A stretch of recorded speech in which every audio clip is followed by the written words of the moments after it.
Kamara nagbigay ng huling pagpupugay kay dating Antipolo City Representative Romeo Acop.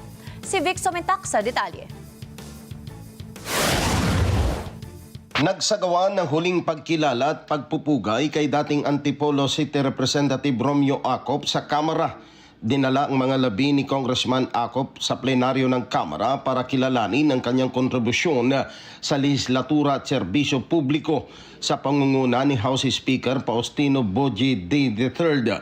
Si Congressman Acop ay nanungkulan bilang kinatawan ng ikalawang distrito ng Antipolo City mula 15, 16, 17, 19 at 20th Congress mula 2010 hanggang 2025. A life that was lived with purpose, integrity, and love for country.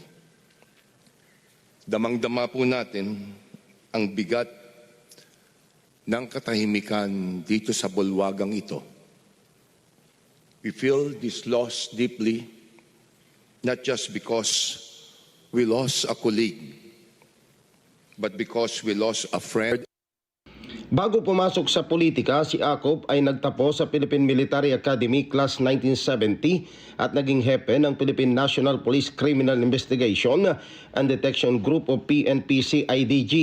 Naging overall vice chairman ng House Squad Committee sa 19th Congress na nagsagawa ng investigasyon sa issue ng Philippine Offshore Gaming Operations o POGO, extrajudicial killings, sa war on drugs at human rights violations ng Duterte administration.